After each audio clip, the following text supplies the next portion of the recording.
Hello friends, welcome to my YouTube channel. आज शुरू करेंगे एक्सरसाइज 13.5 से question number 6। Derive the formula of the curved surface area and the total surface area of the frustum of a cone. किसी cone का जो frustum होता है, जो कि हम फ्रस्टम ही बोलते हैं, उसके कर्व्ड सरफेस एरिया और टोटल सरफेस एरिया को आपको बना के दिखाना है। ड्राइव करना यानी कि उसको बना के दिखाना है। चलिए क्वेश्चन की शुरुआत करते हैं। सबसे पहले तो हम बनाएंगे कोन, जैसे कि यहाँ पे बड़ा कोन दिख रहा होगा आपको ADE। उसके बाद इस कोन को हम बीच में से ऐसे काटेंगे। ये जो B और C है यहाँ से काट दिया, तो B और C से नीचे नीचे तो बन गया एक छोटा कोन, और जो ऊपर ऊपर का पार्ट है जो कि यहाँ पे B, C, E और D है, ये जो चीज़ है ये आपको दिख रहा होगा, ये फ्रस्टम है। तो इस फ्रस्टम का कर्व्ड सरफेस एरिया क्या होगा और इसका टोटल सरफेस एरिया जो होगा उसको हमें निकाल के दिखाना है। फिगर बना ली। फिगर के अंदर नेमिंग कर लेते हैं। ये AED हो गया, ये BC हो गया। इस OE को हम बड़ा R डिनोट कर लेंगे क्योंकि ये बड़ा रेडियस है। P और C को छोटा R डिनोट कर लेंगे क्योंकि ये छोटा रेडियस है। यहाँ पे देखिए A से लेके E तक ये बड़े वाले कोन की पूरी लेंथ है। L माने कि स्लांट हाइट है, इसे मैं बड़े L से डिनोट कर लेता हूँ। यहाँ जो छोटा वाला कोन है ABC, इसकी स्लांट हाइट को मैं छोटे L से डिनोट कर लेता हूँ। और जो इतना पोर्शन है जो कि फ्रस्टम की L है, C और E, इसे मैं LF से डिनोट कर लेता हूँ, यानी कि स्लांट हाइट ऑफ फ्रस्टम। चलिए अब क्वेश्चन की शुरुआत करते हैं। तो सबसे पहले इसमें ना आपको ट्राइंगल AOE और ट्राइंगल APC, ये जो दो ट्राइंगल दिख रहे हैं ना राइट साइड में, एक पूरा बड़ा और एक के नीचे छोटा वाला, इनको आपको सिमिलर प्रूफ करना है। चलिए शुरू करते हैं। इन ट्राइंगल AOE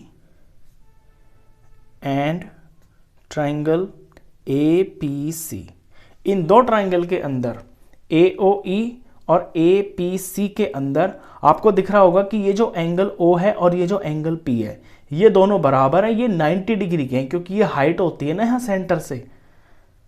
तो ये लिखेंगे हम, इसका एंगल O इसका एंगल P के बराबर। Reason each 90। दूसरा, ये जो एंगल A है ये वाला, ये बड़े वाले ट्राइंगल में भी आ रहा है, AOE में भी आ रहा है इतना पोर्शन, और APC के अंदर भी ये एंगल आ रहा है। तो इसका एंगल A और इसका भी एंगल A, ये दोनों बराबर हैं। क्यों? क्योंकि ये कॉमन है। अच्छा, इससे करने से पहले मैं आपको बता दूं कि हम जनरली अगर देखेंगे फ्रस्टम का अगर हम कर्व्ड सरफेस एरिया देखें तो वो क्या होगा। देखिए पूरा कोन है, ये पूरे कोन का कर्व्ड सरफेस एरिया में से अगर हम छोटे वाले कोन का माइनस कर देते हैं, यानी curved surface area of ADE minus ABC, तो हमें ऊपर ऊपर का ये फ्रस्टम ही आ जाएगा। तो इसे हम लैंग्वेज में लिख लेते हैं। सबसे पहले curved surface area of frustum, simply language में ये हो जाएगा कर्व्ड सरफेस एरिया ऑफ बड़ा वाला कोन, बड़े का नाम है ADE, minus curved surface area of छोटे वाला कोन ABC।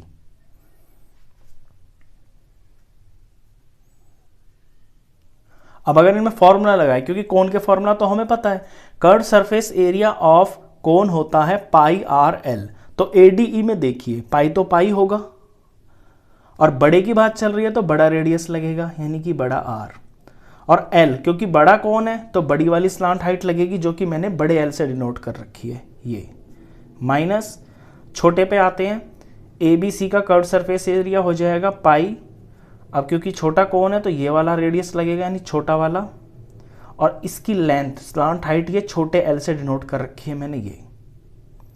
इस इक्वेशन को मैं नंबर 1 डाल देता हूं क्योंकि बाद में ना इसी के अंदर मुझे वैल्यूज पुट करनी है। ठीक है, अब हम आते हैं अपने ट्राइंगल पे। ये जो बड़े छोटे ट्राइंगल हैं, इनको मैंने, इनकी दो एंगल्स मैंने बराबर निकाल लिए दोनों में, और जब दो ट्राइंगल्स के अंदर दो एंगल बराबर हो जाते हैं ना, तो वो ट्राइंगल्स हमारे सिमिलर हो जाते हैं। तो therefore triangle AOE is similar to triangle APC। अब जब ट्राइंगल सिमिलर हो जाते हैं तो उनकी जो करस्पॉन्डिंग साइड्स का रेशियो होता है वो भी बराबर होता है। अब हम रेशियो लिखेंगे। देखिए मैंने पहले बड़े वाले ट्राइंगल को लिया है, तो बड़े की साइड लिखते हैं ए ई अपॉन ए सी, ये वाली साइड ले रहा हूं मैं, ए ई अपॉन ये ए ई बड़ी और ए सी छोटी, तो ए ई अपॉन ए सी। अब दूसरी साइड में लूंगा जिसमें रेडियस आ रहा है। मैंने पहले वो साइड ली जिसमें स्लांट हाइट आ रही है दोनों, अब मैं वो लूंगा जिसमें रेडियस आ रहा है। तो बड़े वाले में रेडियस कौन है, ओ ई, यानी ये वाली चीज, और छोटे में सी पी। तो इसका ई ओ इसके सी पी के बराबर होगा जो रेशियो होगी, तो ई ओ अपॉन सी पी। ये जो रेशियोज हैं ये करस्पॉन्डिंग साइड्स हैं, करस्पॉन्डिंग साइड ये भी करस्पॉन्डिंग साइड, तो इनका रेशियो बराबर होगा। मैं तीसरी साइड को नहीं लेता हूं क्योंकि तीसरी में तो ये हाइट आ जाएगी, और हाइट का इस क्वेश्चन के अंदर कोई यूज नहीं है। आपको ध्यान रखना है, आपको वही दो साइड्स लेनी है जिनमें आपका स्लांट हाइट आ रहा है और रेडियस आ रहे हैं। अब ये इसको मैं फॉर्म में लिख लेता हूं जो मैंने इसमें डिनोट कर रखे हैं। ए ई को मैंने लिया हुआ है, ए से ई तक को मैंने बड़े एल से डिनोट किया हुआ है, और ए सी को मैंने छोटे एल से डिनोट किया है, इज इक्वल टू ई ओ जो है, ई ओ बड़ा आर है और सी पी जो है ये छोटा आर है। ये जो ट्राइंगल मैंने सिमिलर किए हैं वो इसीलिए किए हैं। अब यहां से ना मुझे बड़े एल की वैल्यू निकालनी है, तो इसमें से जब मैं बड़े एल की वैल्यू निकालूंगा, ये मैं ब्रैकेट में यहां बॉक्स में निकाल लेता हूं, ये बड़ा एल अकेला रह जाएगा और इस तरफ बड़ा और ये छोटा आर तो अपनी तरफ ही है। ये जो छोटा एल है ये यहां पे डिवाइड में है, तो यहां पे ये मल्टीप्लाई में चला जाएगा। ये मैंने ऊपर 1 रखा है, ये नंबर 2 इक्वेशन है, इसकी वैल्यू हमको लास्ट में यूज करनी है, इसलिए मैंने यहां से बड़े एल की वैल्यू निकाल ली। ठीक है, अब दोबारा से इसी इक्वेशन पे आते हैं। इसी इक्वेशन पे आते हैं तो हम देखते हैं कि जो एल है ना, इस एल को मैं, ये जो बड़ा वाला एल है, इसे मैं इन दो की टर्म में लिख सकता हूं। ये बड़ा एल मेरा किसके बराबर है, एल एफ और प्लस एल के बराबर ही तो है पूरी लेंथ, तो इसे मैं टुकड़ों में तोड़ लेता हूं, इससे एल एफ प्लस और ये एल और अपॉन में एल ही रहेगा, इज इक्वल टू में बड़ा आर अपॉन में छोटा रेडियस। अब इसको थोड़ा सा और सिंप्लीफाई करता हूं। ये जो एल है ये डिनोमिनेटर में है, तो दोनों के लिए, तो दोनों के लिए है तो मैं इसको अलग अलग लिख लेता हूं। ये एल लिख लिया मैंने और एल अपॉन एल डाल दिया, इज इक्वल टू बड़े छोटे आर। अब ये जो एल है, एल से एल कट गया तो 1 आ गया यहाँ पे, तो नेक्स्ट स्टेप में ये हो जाएगा एल एफ अपॉन में एल और प्लस में 1 इज इक्वल टू बड़ा रेडियस अपॉन में छोटा रेडियस। इसके बाद ये जो 1 है इसको आपको यहां से हटाना है, इसको हटाएंगे तो ये दूसरी तरफ चला जाएगा, एल एफ अपॉन एल, ये चला जाएगा बड़े छोटे आर का ये जो नंबर है इधर चला जाएगा और ये माइनस में आ जाएगा। अब यहां से मुझे सिर्फ एल एफ निकालना है, तो सिर्फ जब एल एफ निकालेंगे, एल एफ अपॉन एल, पहले मैं इसे थोड़ा सा सिंप्लीफाई कर लेता हूं।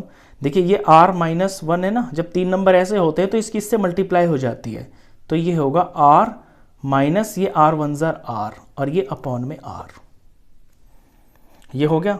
मुझे यहां से एल एफ की वैल्यू निकालनी है, यानी slant height of first term की वैल्यू निकालनी है, तो ये जो एल है ये यहां से हट जाएगा, तो एल एफ की जो वैल्यू आएगी ये हो जाएगी r माइनस r अपॉन में ये वाला छोटा r, और यहाँ ये l स्लांट हाइट, ये जो छोटी l है ये डिवाइड में है ना, तो दूसरी तरफ जाके ये ऊपर चली जाएगी यानी कि मल्टीप्लाई में, और इसका नंबर रखूंगा मैं 3।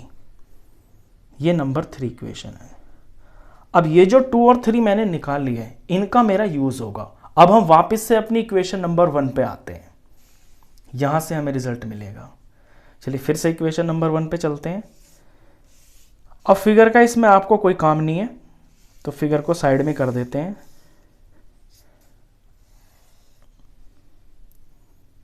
नाउ इक्वेशन 1, इक्वेशन 1 को दोबारा से लिखते हैं। तो इक्वेशन 1 है हमारी पाई बड़ा आर बड़ा एल माइनस पाई छोटा आर छोटा एल। अब इसके अंदर मैं वैल्यूज पुट करूंगा। पहले तो मैं बड़े एल की वैल्यू पुट करूंगा जो कि मैंने नंबर 2 में निकाल ली है। तो पाई बड़ा आर, और बड़े एल की वैल्यू को मैं ये वाली पुट कर लूँगा, ये है बड़ा आर अपॉन छोटा आर और इनटू में छोटा एल। इसको बिल्कुल चेंज नहीं करूँगा, एज इट इज़ रखूँगा पाई आर एल। इसको सिंप्लीफाई करेंगे तो दोनों तरफ मुझे पाई दिख रहा है कॉमन, तो पाई को मैं कॉमन निकाल लेता हूँ। और यहाँ से इस फर्स्ट टर्म में से क्या बच गया, ऊपर ऊपर 2 आर बच गए, यानी कि आर का स्क्वायर बच गया। नीचे 1 आर बच गया छोटा वाला, और यहाँ पे साइड में ये एल बच गया। सॉरी, एल भी इसमें कॉमन आ रहे हैं, देखो एल पे मैंने ध्यान नहीं दिया, पाई तो दोनों में कॉमन है और एल भी कॉमन है, तो मैं पाई और एल दोनों को ही निकाल लेता हूँ बाहर। दोनों मैंने बाहर निकाल लिए, तो यहाँ से आर स्क्वायर और आर बच गया, माइनस यहाँ से पाई और एल निकल गया तो आर बच गया।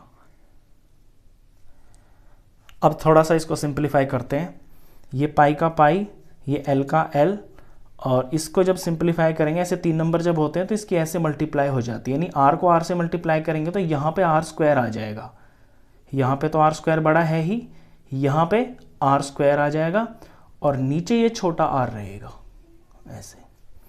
अब ऊपर ऊपर आप देख रहे होंगे कि ए स्क्वायर माइनस बी स्क्वायर की आइडेंटिटी लग रही है। ए स्क्वायर माइनस बी स्क्वायर होता है ए प्लस बी और ए माइनस बी। तो इस चीज़ को मैं इस फॉर्मूले के अकॉर्डिंग 2 फैक्टर्स बना लूँगा, तो वो क्या बनेंगे, एक तो बन जाएगा आर प्लस आर, यानी बड़ा आर प्लस छोटा आर, और एक बन जाएगा बड़ा आर माइनस छोटा आर, और ये जो छोटा आर है ये एक ही बार रहेगा, और इसको मैं इसके नीचे लगा लेता हूँ, माइनस वाले के नीचे लगा लेता हूँ। अब देखिए, आप ध्यान से देखना, नंबर 3 क्वेश्चन पे आप थोड़ा ध्यान दें। नंबर 3 में ये जो फैक्टर दिख रहा है आर माइनस आर, बड़ा आर माइनस छोटा आर अपॉन में आर, और ये जो एल है, इतनी जो चीज़ है ना उसे मैं एल एफ लिख सकता हूँ, यानी कि स्लांट हाइट ऑफ फ्रस्टम लिख सकता हूँ। तो मैं क्या करूँगा, इसको थोड़ा सा रीअरेंज कर लूँगा, यहाँ पाई लिख लेता हूँ, यहाँ पे ये वाला फैक्टर लिख लेता हूँ आर प्लस आर, और ये जो चीज़ मुझे थर्ड में बनानी है ये मैं एक साथ ले लेता हूँ, यानी ये वाला factor R minus R upon में आर वाला, और ये जो एल है इसे मैं उठा के यहाँ लिख लेता हूँ। कोई फ़र्क तो पड़ना नहीं है, क्योंकि चारों चीज़ें मल्टीप्लाई में आगे पीछे मैं लिख सकता हूँ, कोई दिक्कत नहीं है। तो इससे होगा क्या कि ये पाई हो गया, ये आर प्लस आर हो गया, और ये जो इतनी चीज़ है, इतनी चीज़ की जगह पे मैं लिख सकता हूँ एल एफ। ये नंबर 3 में मैंने दिखा दिया ना यहाँ पे, तो मैं लिख लेता हूँ यहाँ पे, इसकी जगह पे मैं एल एफ लिख लेता हूँ। ये अब ये सारा है क्या, ये जो मैं चला रहा हूँ ये क्या चीज़ है। नंबर 1 इक्वेशन में क्या था, कर्व्ड सरफेस एरिया ही तो था फ्रस्टम का, तो ये था curved surface area of frustum. तो इस तरह से curved surface area of frustum निकल के आ गया। फ्रस्टम का कर्व्ड सरफेस एरिया होता है पाई ब्रैकेट में बड़े छोटे आर का सम और इनटू में उसकी स्लांट हाइट, यही तो फॉर्मूला होता है, और यही हमने बना दिया अपनी फिगर के हिसाब से। तो curved surface area of frustum तो हमने निकाल दिया। थोड़ा सा यहाँ पे लिख दो आप कि आपने ये चीज़ फ्रॉम 3 से उठाई है, और यहाँ पे भी मैंने बड़े एल की जगह पे ये चीज़ पुट की है ना, वो मैंने 2 से उठाई है, तो यहाँ पे लिख दो आप कि फ्रॉम 2। स्टेप्स आपको याद रखने, अगर स्टेप वाइज करेंगे ना आप तो क्वेश्चन आपको आसान लगेगा। ठीक है, कर्व्ड सरफेस एरिया तो निकाल दिया हमने, अब हमें निकालना है टोटल सरफेस एरिया। तो अब लिखेंगे total surface area of frustum. अब देखिए टोटल सरफेस एरिया में क्या होता है, साइड साइड का तो हो गया कर्व्ड सरफेस एरिया, प्लस ये बड़ा वाला जो सर्कल है इसका एरिया जुड़ जाता है, और ये छोटा वाला जो सर्कल है इसका भी एरिया जुड़ जाता है। तो ये 3 चीज़ों से मिलके बनेगा, एक तो curved surface area of frustum, plus में बड़े सर्कल का एरिया यानी पाई बड़ा आर स्क्वायर, छोटे सर्कल का एरिया यानी पाई छोटे आर का स्क्वायर। अब कर्व्ड सरफेस एरिया फ्रस्टम हम यहाँ पे निकाल चुके हैं, ऊपर ये रहा, तो ये पाई बड़ा आर प्लस छोटा आर और एल एफ यानी slant height of frustum, plus में पाई बड़े आर का स्क्वायर पाई छोटे आर का स्क्वायर। ये 3 टर्म्स हैं, तीनों में आपको पाई कॉमन दिख रहा होगा, तो पाई कॉमन ले लेते हैं। तो फर्स्ट टर्म में से बच गया बड़े आर छोटे आर का सम और एल एफ यानी स्लांट हाइट ऑफ फ्रस्टम। यहाँ से बच गया बड़े आर का स्क्वायर, यहां से बच गया छोटे आर का स्क्वायर। सवाल खत्म हो गया। ये जो चीज आई है ये total surface area of frustum आ गया। तो ये जो क्वेश्चन है ना थोड़ा सा अपने आप में अलग है। अगर आप इसको स्टेप्स वाइज करेंगे और इसको स्टेप्स को ध्यान में रखेंगे कि हमें पहले क्या करना है। सबसे पहले ट्रायंगल कॉन्ग्रुएंस प्रूफ करना है, सिमिलर प्रूफ करना है। फिर आपको बड़े एल की वैल्यू निकालनी है जो कि आर और छोटे एल की फॉर्म में होगी। उसके बाद फिर आपको एल एफ की वैल्यू निकालनी है जो कि छोटे आर और एल की फॉर्म में होगी। बस फिर जो आपका नंबर 1 इक्वेशन है उसके अंदर पहले तो आप एल की वैल्यू पुट करेंगे, बड़े एल की, और फिर यहां आते आते यहां पे आपको ये चीज मिल जाएगी कि नंबर 3 पे आपने छोटे ये जो एल एफ है इसकी वैल्यू निकाल रखी है इसकी फॉर्म में, वो फॉर्म यहां आपको दिख जाएगी। बस इस सारे की जगह ये एल एफ लिख देंगे तो ये आपका फॉर्मूला बन गया curved surface area of frustum. उसके बाद टोटल के लिए कर्व्ड सरफेस में दोनों सर्कल का एरिया जोड़ देंगे तो करते करते ये आपका total surface area of frustum आ गया। तो आई होप आपको क्वेश्चन अच्छे से समझ में आया होगा। तो इस वीडियो में बस इतना ही। नेक्स्ट क्वेश्चंस के लिए मिलते हैं फिर नेक्स्ट वीडियो में। तब तक के लिए गुड बाय।